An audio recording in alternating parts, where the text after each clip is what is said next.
Salam, hörmətli müəllimlər, hər vaxtınız xeyirli olsun, dəyərli həmkarlar. Sizinlə mən texnologiya təlimçisi Aslanova Sürəyya. Deməli, sizə 8-ci sinif texnologiya dərsliyinin 11-ci mövzusu haqqında ətraflı izahımı verəcəm.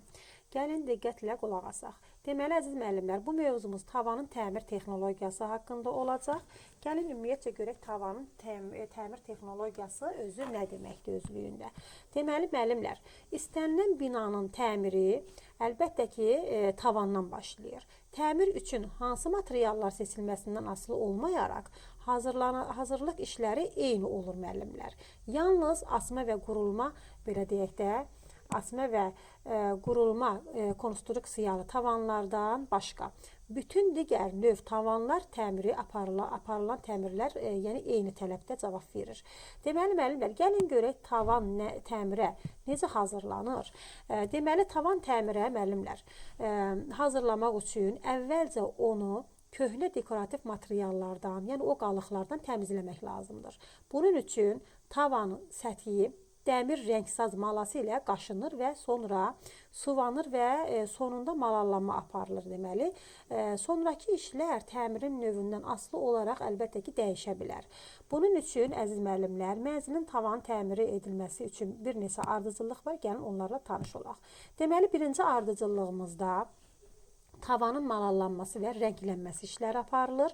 İkinci ardıcıllığımızda deməli tavana divar kağızlarının yapışdırılmasıdır. Üçüncü ardıcıllığımızda belə deyək də tavan pentprostolor konstruksiyaların, yəni piltələrin yapışdırılması mərhələsidir.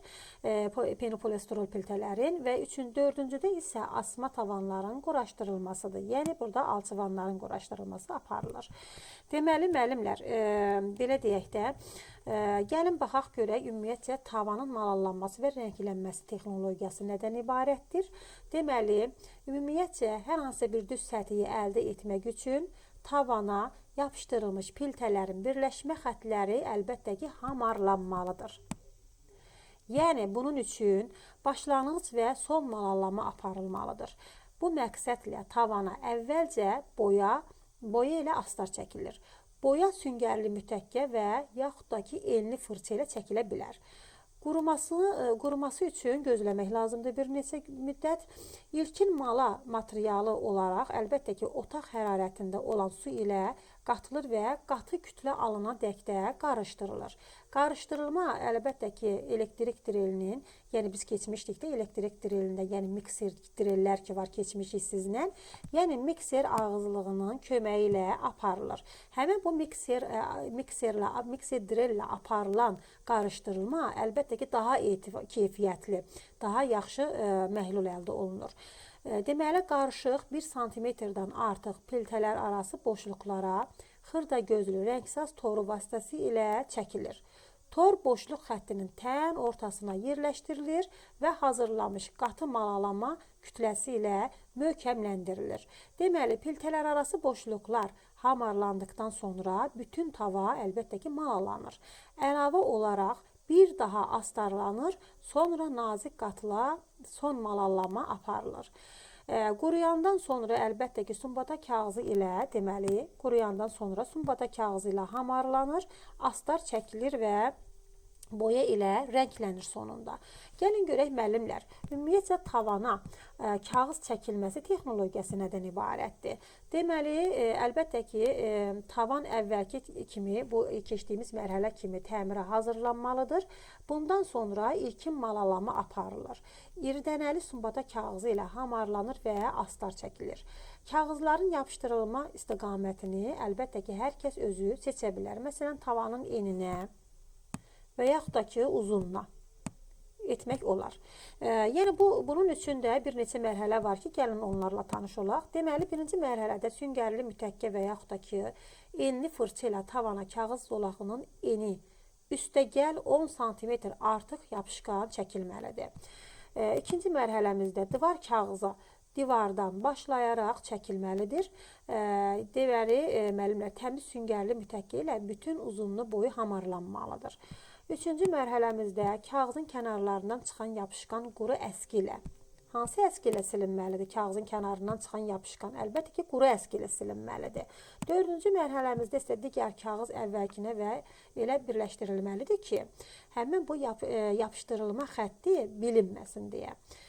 Ümumiyyətcə müəllimlər, çoxları tavan üçün divar kağızı seçməkdə əlbəttə ki, içi özümüz qarışıq çətinlik çəkirik. Yəni, gəlin görək tavan üçün hansı divar kağızların yapışdırılması daha yaxşıdır, daha məqsədə uyğundur. Deməli, müəllimlər, bunun üçün seçilən material əlbəttə ki, yüngül, rahat, yapışan, açıq rəng çalarlarında olmalıdır.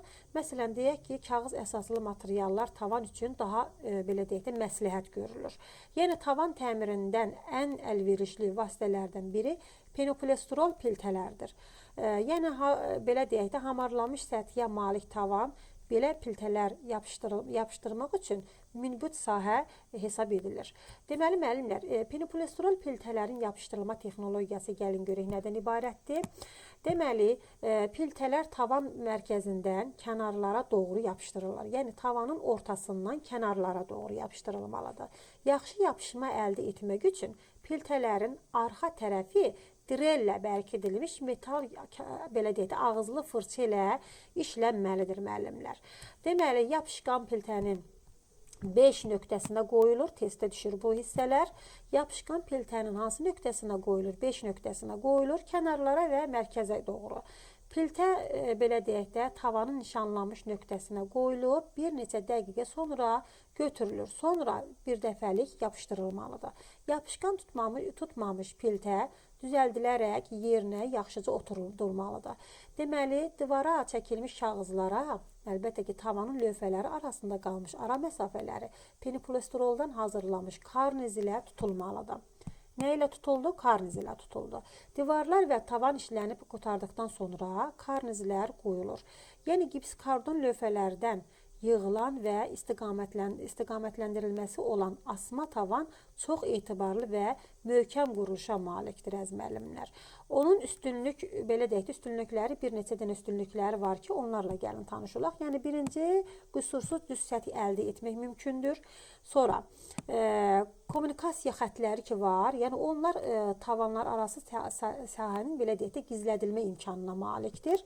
Üçüncü, müxtəlif həndəsi formalarla bir neçə səviyyənin qurulmasıdır. Dördüncü də, belə deyək də, istənilən işləmə materialından istifadə imkanı yaradır. Tavanın öncə hamarlanmasının tələb olunmamasıdır əziz müəllimlər. Yəni, istifadədən tavanı hamarlamamaq da ola bilər. Gəlin görək müəllimlər, gips kardon, belə deyək də, tavanın quraşdırma texnologiyası nədən ibarətdir bəs? Deməli, gips kardon öncədən tavana vurulmuş quraşdırılma profillərinə bərkidilir. Onlar 3 yerə bölünür. Diqqətli olaq.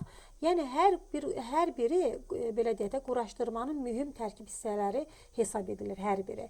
Məsələn, birincisi aparıcı profildir, ikincisi uzunla profil və üçüncüsü istiqamətləndirici profillərdir əziz müəllimlər. Yəni, belə deyək ki, tavanın düz və hündür olması, belə deyək ki, aparıcı və uzunla profillərin bərkidildiyi asmaların uzunluğundan asılıdır əziz müəllimlər.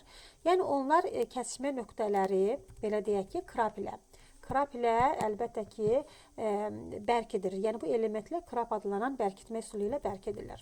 Deməli, gips kardon lövhələr bilavasitə bu profillərə bərkidilir, sonra ara məsafələrdə son malalama aparılır və sonunda nə olur? Astar çəkilir, eyni zamanda da rənglənir. Hər bir işin sonunda rənglənmə mərhələsidir. Deməli, hər bir mövzunun sonunda olduğu kimi əziz müəllimlər, burada da təhlükəsizlik iş qaydaları var. Hər dəfə tapşırıram ki, təhlükəsizlik iş qaydalarını mütləq şəkildə nəzər salın, çünki onlar da testlərdə verilir. Deməli, təhlükəsizlik qaydası olaraq əziz müəllimlər, burada da boynun gözlərə və dəri qatına düşməsindən özünüzü qorumaq lazımdır. Bunun üçün əlbəttə ki, etibarlı baş geyimi qoymaq və eyni zamanda da qoruyucu eynəklərdən istifadə etmək məsləhət görülür. Rezin əlcəklər geyinmək lazımdır. Tənəffüs orqanlarının qorunması vacibdir. Bunun üçün isə əlbəttə ki, respiratorlar və tənzif sarğı taxmaq lazımdır. Divar kağızının yapışdırılması üçün yapışqan hazırladıkdan sonra, yəni onun sabun damcısını belə deyək də dəriyə düşməməsi üçün ehtiyatlı olmaq lazımdır. Onun qarşısını almaq lazımdır. İşi qurtardıqdan sonra əlbəttə ki, əllərinizi sabunla yuyub təmizləmək lazımdır. Belə müəllimlər, növbəti dərslərdə görüşənə qədər hələlik.